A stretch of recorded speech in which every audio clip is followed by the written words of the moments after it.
Assalamualaikum warahmatullahi wabarakatuh.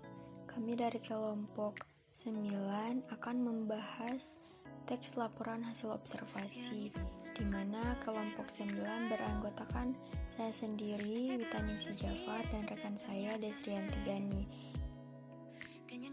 Materi pertama akan dibacakan oleh rekan saya. Untuk itu, kepada rekan saya dipersilahkan. Teks laporan hasil observasi. Teks laporan hasil observasi adalah teks yang mengandung penjabaran umum atau melaporkan sesuatu sesuai hasil pengamatan. Teks ini berisi klasifikasi tentang jenis-jenis berdasarkan kriteria tertentu. Menurut Prof. Heru, observasi merupakan pengamatan yang sebuah studi kasus atau pembelajaran yang dilakukan dengan sengaja, terarah, urut, dan sesuai pada tujuan. Pencatatan pada kegiatan pengamatan disebut dengan hasil observasi. Hasil observasi tersebut dijelaskan dengan rinci, tepat, akurat, teliti, objektif, dan bermanfaat. Selanjutnya ada ciri-ciri laporan hasil observasi. Yang pertama, disusun secara sistematis. Maksudnya, teknik ini disusun secara berurutan sesuai dengan struktur teks laporan hasil observasi. Dan yang kedua, menjelaskan dari sudut pandang keilmuan. Teks laporan hasil observasi menyajikan data dari pengamatan yang benar-benar ada atau sesuai fakta. Yang ketiga, berisi pembahasan objek atau situasi tertentu. Teks laporan hasil observasi berisi tentang informasi mengenai suatu objek atau situasi tertentu yang dibahas secara umum. Objeknya ini beraneka ragam, misalnya makhluk hidup seperti manusia, hewan, tumbuhan, atau lain-lainnya, seperti ekosistem, sosial, dan budaya. Yang keempat, terdapat perinci bagian suatu objek. Perincian ini bagian atau objek yang ditulis dalam teks laporan hasil observasi ini berupa klasifikasi dan informasi. Ciri-ciri objek, misalnya kamu sedang mengamati pertumbuhan kacang hijau. Nih, maka ciri-ciri objeknya bisa berupa tumbuhan jenis polong-polongan yang hidup di wilayah tropis, batangnya berbulu, berwarna hijau dan kecoklatan. Dan yang terakhir, teks disusun dengan bahasa baku dan jelas. Teks laporan hasil observasi harus ditulis menggunakan bahasa yang baku. Soalnya merupakan tulisan ilmiah, jadi pembaca bisa lebih mudah untuk memahaminya. Selanjutnya, struktur teks hasil observasi.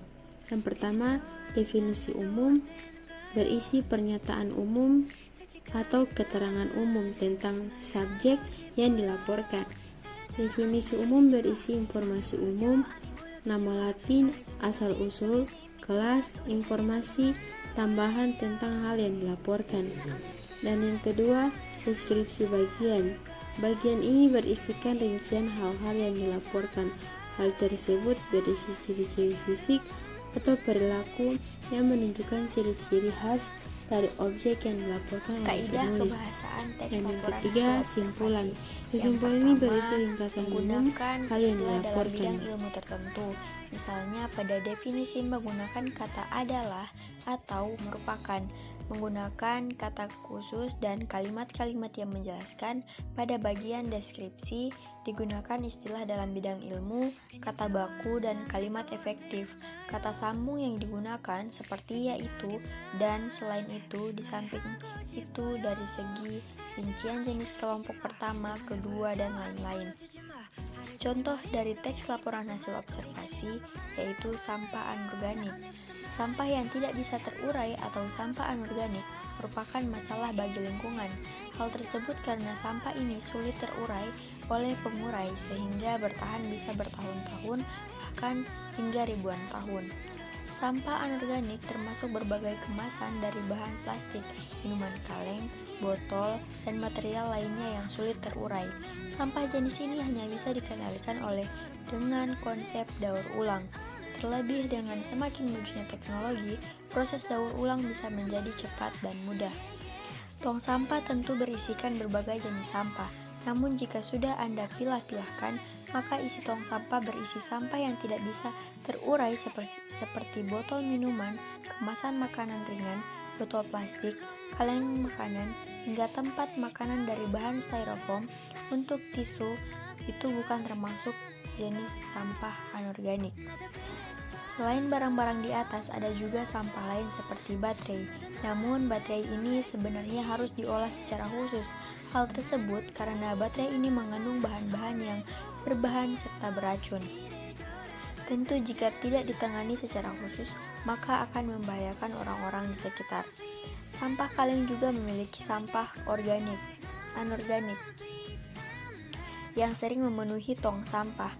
Biasanya sampah kaleng ini didominasi oleh kaleng bekas minuman maupun sarden.